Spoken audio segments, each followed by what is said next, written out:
If you look at Piers Morgan's 10 most popular videos, number one is with Bassem Youssef 1 year ago. That made 23 million views. Number two is with Andrew Tate, a man who's officially charged by sexual assault and has been the target of investigations over sexual assault, rape, human trafficking in Romania and in the UK. You look at his 10 most popular videos, all of them are with Bassem Youssef, Andrew Tate, and Kanye West, and Muhammad Hijab. Muhammad Hijab is an Islamist in the UK who pretty much, says, calls for Sharia law, calls for, pretty much everything that Israel stands against. In many ways, he is actually a jihadist because of what he says, because of what he does. You're going to have to ask a question. Why would he interview Andrew Tate 3 or 4 times? What does Andrew Tate have to say about Palestine, about Israel? He's never been to Israel. He's never been to that region. Andrew Tate is a guy who talks about, just complete nonsense. Andrew Tate is a guy who runs, porn platforms. What does he have to offer? What kind of insight does he have to offer the viewer here? So it's no longer about insight. It's about controversy. And again, it is absolutely mind-blowing that he interviewed Bassem Youssef at least 3 times, dedicating episodes for over an hour where he's talking one-on-one with Bassem Youssef. Why? Because people took these videos of Bassem Youssef and translated them into Arabic and showed that this is some kind of jihad, jihad al-kalima. So it's the jihad of the word, essentially. They see this as jihad against Israel. And this is why Bassem Youssef, because of his large following in a country, as populous as Egypt, it's amazing for Piers Morgan.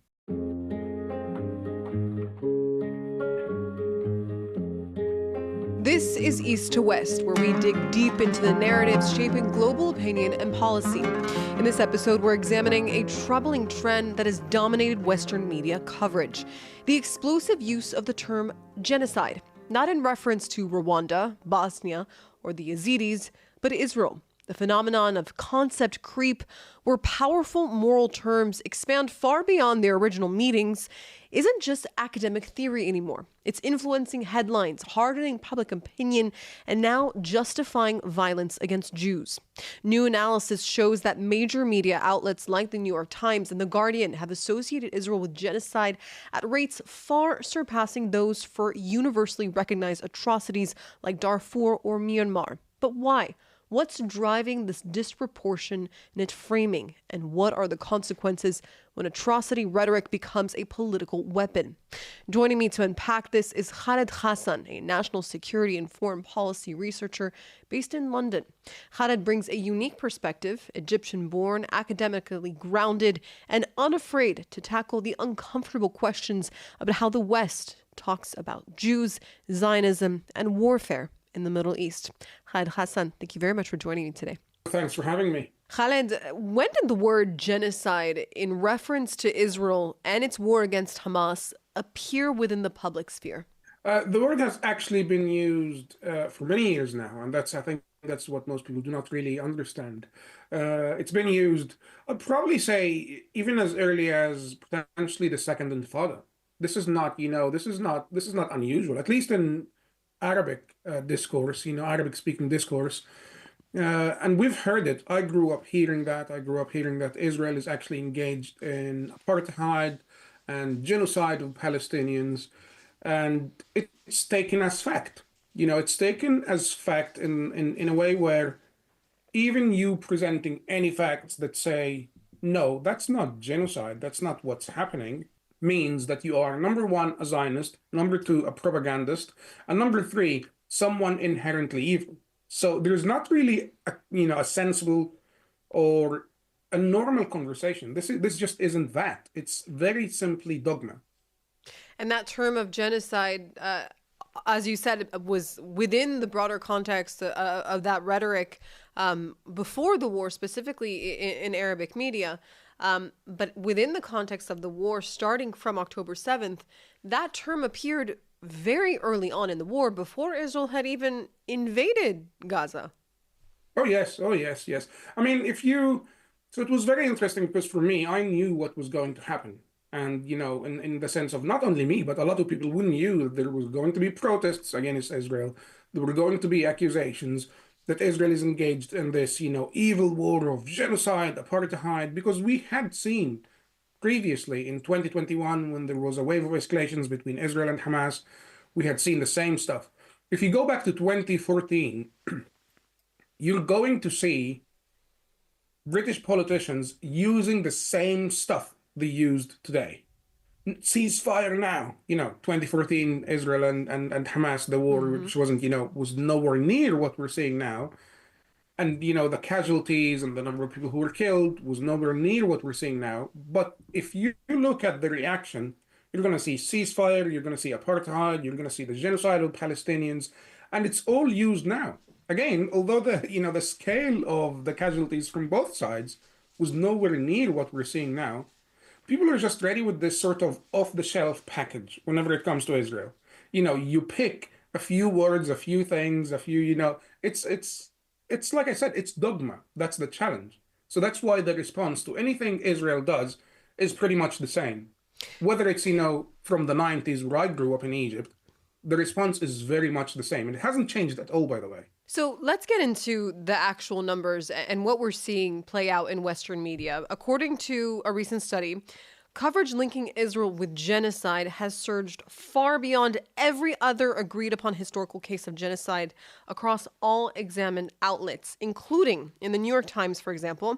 Articles pairing Israel and genocide reached levels more than 9 times higher than the peak for Rwanda and nearly 6 times greater than for Darfur. Now, a quick reminder for our viewers, the Rwanda genocide saw an estimated 500 to 800,000 people killed in the span of just 100 days.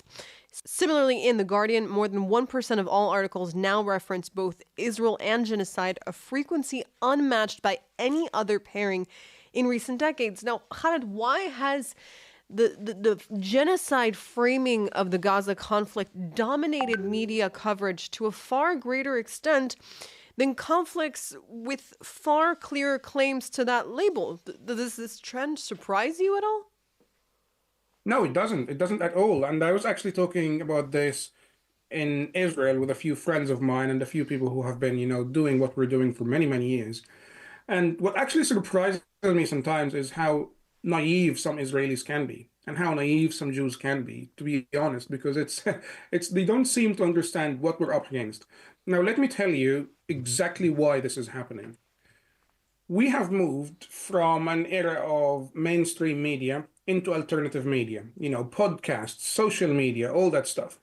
So this is why this is getting a lot worse now, because we have moved from an era where, you had at least some constraints of you can lodge a complaint against the BBC. You're not going to get anywhere. You're not going to get any response, even according to studies that show that the BBC dismisses pretty much every complaint they receive, almost every complaint, they dismiss it. But if you look now at the mainstream media, and let's take Piers Morgan as an example. If you look at this, yes, you're going to find it's a matter of supply and demand.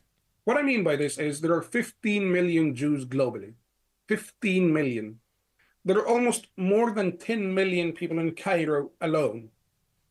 There are almost 114 million people in Egypt. Now, if you say, let's say at least 10% of them, those 114 million, are anti-Semitic, which is not the case because it's actually over 95%. If you say only 10% of them are anti-Semitic, that's almost equivalent to the entire global Jewish population. So it's a matter of supply and demand now. When Piers Morgan or anyone else says, I have succeeded, they don't say, look, I presented, an unbiased, professional episode. No, I presented an episode that has been viewed by tens of millions of people. That's basically what it is. It's numbers. So I actually want to, yes, exactly. And I want to show you what happens, what the outcome is, if I may. So what's really interesting here, if you look at Piers Morgan's 10 most popular videos, number 1 is with Bassem Youssef, 1 year ago. That made 23 million views. Number 2 is with Andrew Tate, a man who's officially charged by sexual assault and has been the target of investigations over sexual assault, rape, human trafficking in Romania and in the UK. Now, the second video has made 15 million views. That's Piers Morgan's second most popular video. If you look at his 10 most popular videos, all of them are with Bassem Youssef, Andrew Tate, and Kanye West, and Muhammad Hijab. Muhammad Hijab is an Islamist in the UK who pretty much, says, calls for Sharia law, calls for, pretty much everything that Israel stands against. In many ways, he is actually a jihadist because of what he says, because of what he does. Although he's not as vocal about jihad as some others, but he is pretty much a jihadist. So if you look at the 10 most popular videos from Piers Morgan, you're going to have to ask a question. Why would he interview Andrew Tate 3 times within a couple of years? Why would he interview Andrew Tate 3 or 4 times? What does Andrew Tate have to say about Palestine, about Israel? He's never been to Israel. He's never been to that region. Andrew Tate is a guy who talks about, just complete nonsense. Andrew Tate is a guy who runs, porn platforms. What does he have to offer? What kind of insight does he have to offer the viewer here? So it's no longer about insight. It's about controversy. And again, it is absolutely mind-blowing that he interviewed Bassem Youssef at least 3 times, dedicating episodes for over an hour where he's talking one-on-one with Bassem Youssef. Why? Because people took these videos of Bassem Youssef and translated them into Arabic and showed that this is some kind of jihad, jihad al-kalima. So it's the jihad of the word, essentially. They see this as jihad against Israel. And this is why Bassem Youssef, because of his large following in a country, as populous as Egypt, it's amazing for Piers Morgan. So this is why Ben Shapiro, others do not really feature that often on Piers Morgan's show, but Bassem Youssef does. Andrew Tate does. And it goes beyond, like you said, those alternate media. It's also in mainstream Western media, like the BBC, as you yourself have well reported on. Tell me a little bit about the patterns that you saw in the BBC of their flagrant bias when it comes to Israel. I mean, mainstream media has always been problematic. But the reason I'm focusing on alternative media is because there is no even complaint process. Like, Piers Morgan blocked me when I said, why are you doing this? Like, why are you talking to Natasha Hausdorff in like the most demeaning way? He's had terrorists on, and he's never scrutinized those terrorists. People who are actually accused, like Mustafa al-Barghouti. Right. Mustafa al-Barghouti is actually accused by Palestinians themselves of having killed 4 Palestinians. So you're talking about a man who's potentially committed murder. And Piers Morgan talks to him like he's a respected professor. Piers Morgan says his critics are trying to silence him, are trying to censor him. Yes, precisely. And when you interview someone who's been photographed with terrorists, people who have killed people, and he doesn't say anything to him on this, but he said to Natasha, you killed children. You're killing children. To Natasha personally. And when Natasha pointed out, hold on, you're accusing me personally of killing children, he said, well, you're defending Israel and Israel is killing children. Mainstream media is very much biased because the people making the news are biased against Israel. This is just what it is. So when we had, for example, a few days ago, I posted a video of this. On October 7th, this was the morning of October 7th. This wasn't, like 4 o'clock in the afternoon or 8 p.m. This was the morning of October 7th. From Ramallah, the BBC Arabic reporter from Ramallah opens her reporting on what's happening with a question. Is this a dream or reality? That's the question that many people are asking here in Ramallah. So she's saying that the attacks are perceived by people, and she's got a massive smile on her face. Is this a dream or reality? Imagine 9/11 happening and the BBC reporter standing somewhere in New York saying, is this a dream or reality? Imagine the backlash they would have received from the US. And then she says something else that's quite extraordinary. She says, we are now reporting on this basically as the Battle of Al-Aqsa Flood begins, launched by Hamas. So essentially repeating that very same Hamas propaganda, word for word. But I want you to imagine this. I want you to imagine you're American now. You're not Israeli. You're not Jewish. You have nothing to do with Israel. You're American, and you see thousands of people being killed on 9/11, and you're in New York, and you see someone is saying this is a battle now. Al Qaeda has started a battle, not terrorist attacks, not horrific attacks, but a battle. And when I posted this video, and the BBC know this, and they know of my work, they haven't even responded. Because who am I? Like if you look at 15 million Jews who say your content is biased, and you look at, the other billions of people who say actually it's not strong enough on Israel. This is where it gets interesting. So we are saying you're biased against Israel, and the other side is saying, no, no, no, you're biased in favor of Israel. You need to be even worse when it comes to that. Yeah, so it's essentially the press is no longer interested in reporting facts and instead amplifying narratives that sell. My question to you, Khaled, is the narrative that sells today, is Jew hatred selling? Oh, absolutely. Absolutely, 100%. There is no denial that Jew hatred is selling. I mean, Jew hatred is a product. It's a product that many people seek. They want this product. They want to go and consume this product in every possible way. And now they have platforms that are providing, like the BBC, but they also have platforms that are incredibly more active in providing that stuff. So you're going to see, podcasters like Joe Rogan. He interviews Dave Smith, like he's some kind of hero, like he's some kind of expert. Right.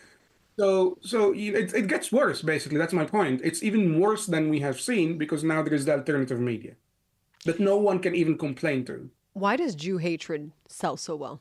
Because there are so many kinds of anti-Semitism. And almost every single person subscribes to a flavor of anti-Semitism.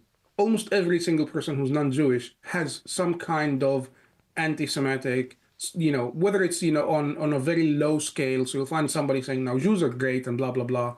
But yeah, Israel is, really evil. You're going to find different levels. But I think from my experience, what I have seen is that it's either people have some sort of anti-Semitic sentiment that they hold, or they're completely ignorant to what anti-Semitism is, including, by the way, the UK's government advisor on anti-Semitism. He's blocked me when I said, no, no, no, you don't understand anti-Semitism. And the UK's government advisor on anti-Semitism, because he's now, he's meant to be an independent advisor.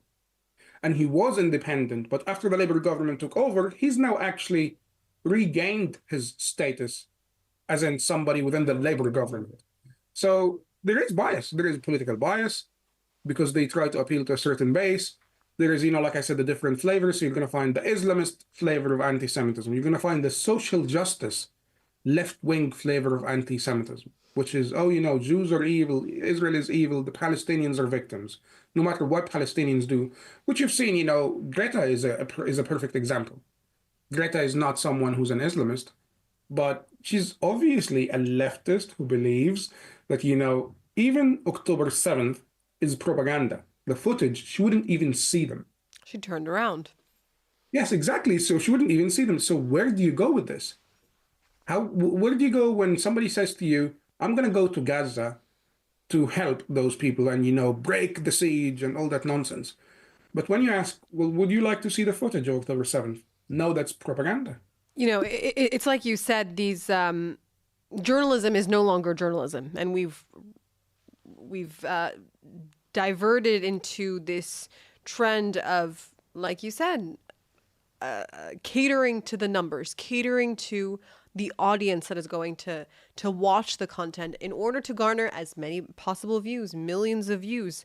But there is a line between criticizing Israeli policy and outright falsifying facts in order to fit a narrative that paints a completely different picture of the reality on the ground, in order to sell those numbers, in order to garner those numbers.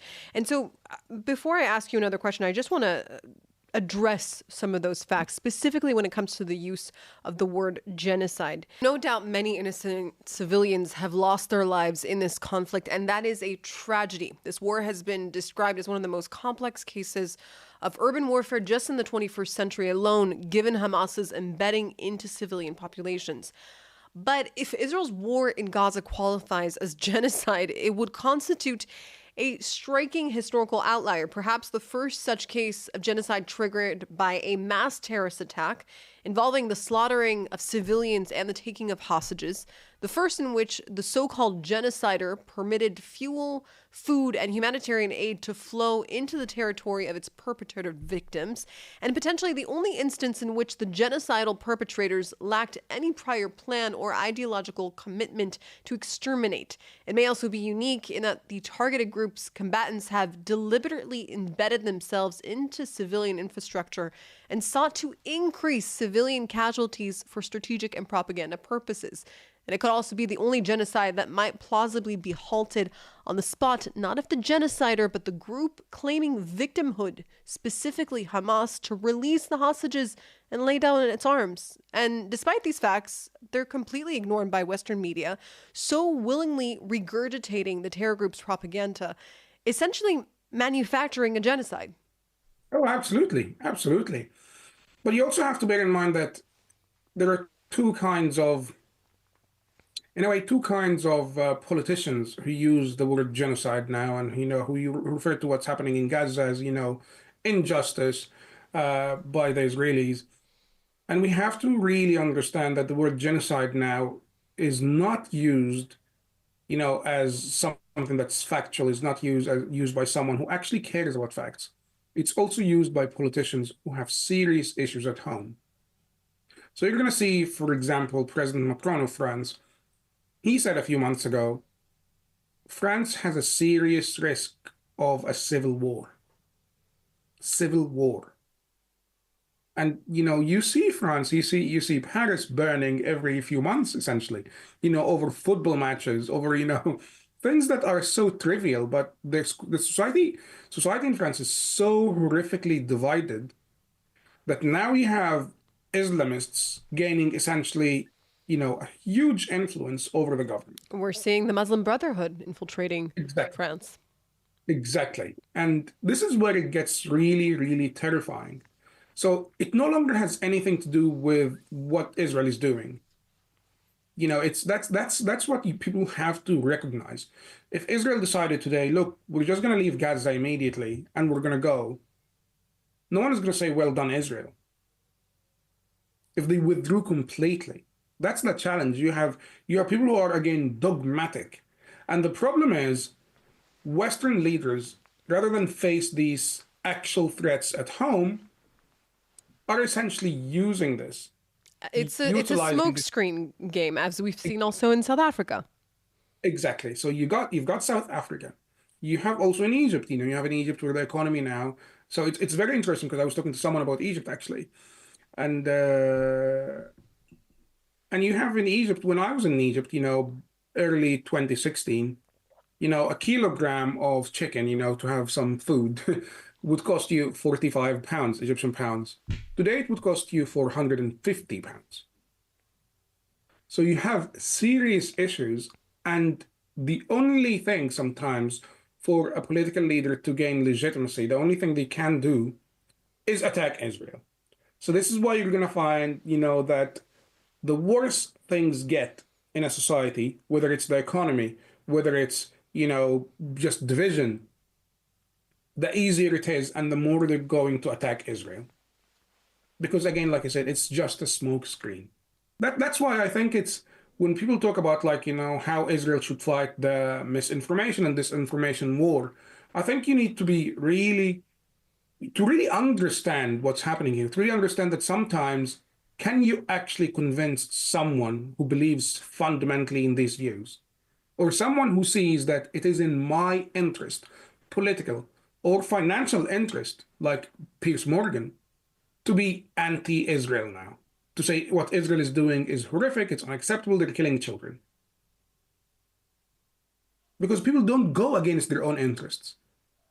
That's the challenge. They just don't. You're not going to convince them to go against their own interests with making a few videos or talking about, look, these are the facts. They're just not going to do that.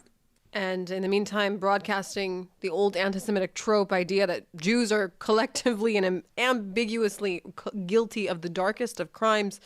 And that's resulting in violence. Most recently, we saw 2 back-to-back deadly attacks on American soil, which took the lives of a young Israeli couple and torched an 88-year-old Holocaust survivor. Khaled, my question to you is, if it's a numbers game that's being broadcast both in the press and politicians and an overwhelming anti-Semitic sentiment within the public sphere at various levels, is the battle already lost to begin with? Is there anything that actually can be done? How do we hold people accountable? How do we bring journalism back to what it's supposed to be? How do we hold officials, elected officials, accountable to protect Jewish communities, their constituents, safe? We're losing. We're losing for 2 reasons. Just to answer your question very, again, very honestly. We're losing for 2 reasons. Number one, we are outnumbered. But by the way, we're not outnumbered because we don't have enough allies, but the allies we have are not speaking out. The allies we have are sort of holding back because they see this militant group of people who are very loud on our streets, who take to our streets in every almost major city in the West, almost weekly. I mean, you look at London, it's almost weekly. You look at Paris, you're going to see it almost weekly. So there is a lot of fear from the silent majority. And that is leaving a lot of people feeling completely, we are outnumbered and feeling completely defeated, because that is a fact. Defeated, isolated.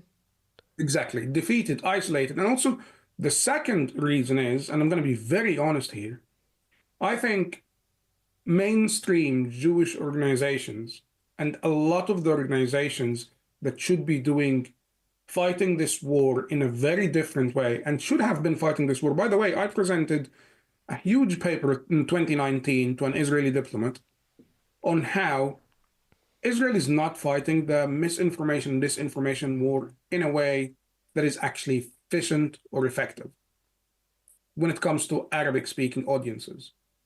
And this paper was completely dismissed. People don't usually see an actual threat until it materializes, until it's actually knocking on your door.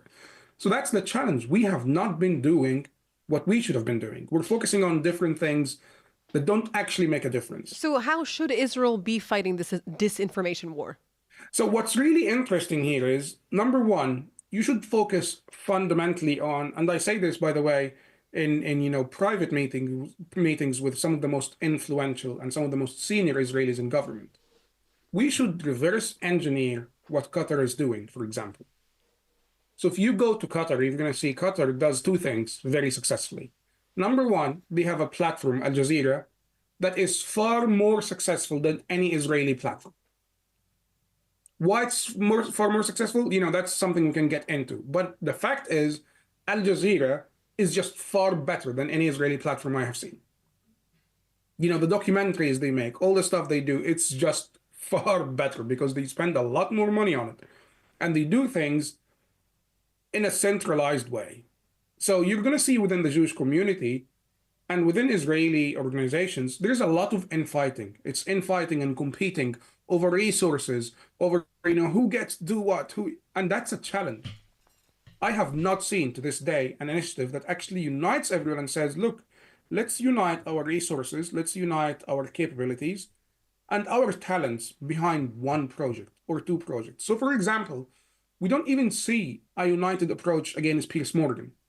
So when I saw the episode with Natasha, he was horrifically dehumanizing and just completely humiliating to Natasha.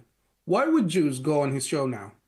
Now you have to ask this question. Should we have a united approach where we sit down and say, is going on Piers Morgan's show worth it anymore? We ask this question collectively as a community, and then we make a decision collectively as a community. In an ideal world, I would see, different influencers, different people, Jewish and Israeli and Zionist, coming to an agreement, having a vote on whether it's actually worth it, or you're just going to go there for him to humiliate you and make, more money out of it. So that's the challenge we have. And if you look at Qatar, if you look at, Saudi Arabia, if you look at Egypt, they have a centralized approach because their approach is basically one leader who gets to decide what we do. So there is no infighting, there is no nonsense. We do one thing and we do it to the very end because one leader sees that this is the right way to fight.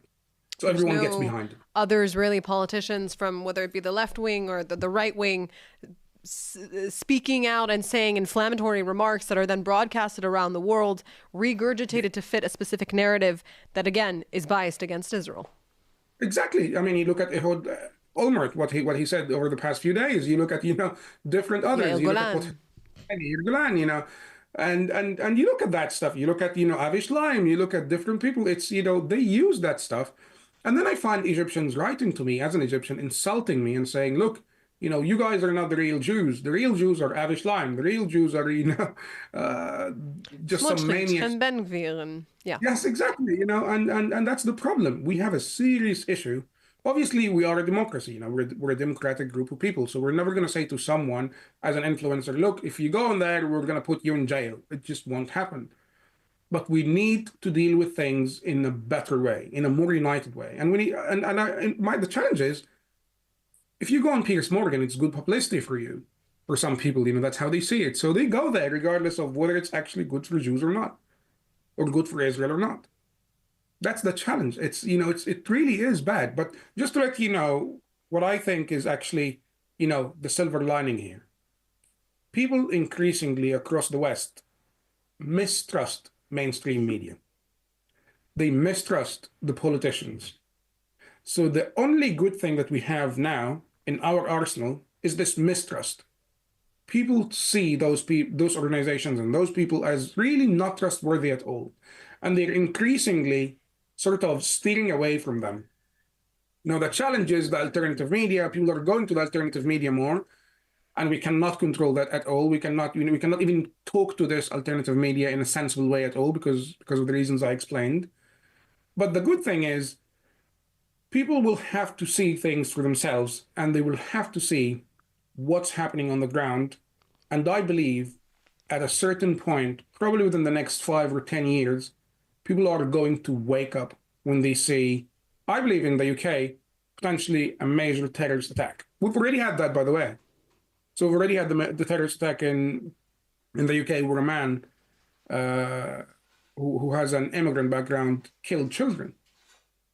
He killed babies. And that really was, by the way, it was a serious point, I think, in Britain's history. Because you had the government saying initially, there is no terrorist motive behind this. And then later on, completely changing the narrative and saying, actually, it was a terrorist attack and he was an Islamist. I hope, Khaled, that you're right, that the West will eventually wake up and realize that this was never about Israel, this was never about Palestine, but this is about the West, it's about democracy, it's about freedom of expression, and unfortunately that has been completely twisted and manipulated to fit propagandas and narratives that sell, as you said.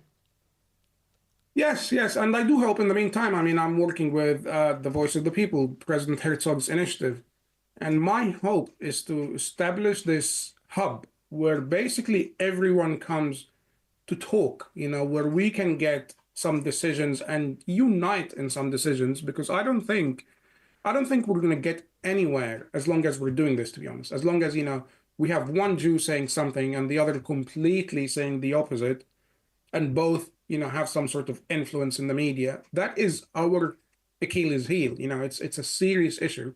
As long as we don't address this, I think we're going to continue to bleed. And I'm really sorry to say this, but it's just a fact of life, Absolutely. Khaled Hassan, thank you very much for joining us today and providing your very interesting perspective, your experience, and so eloquently putting into words what so many people are afraid to speak out and say. Thank you again for joining us. Thank you. Thanks for your time.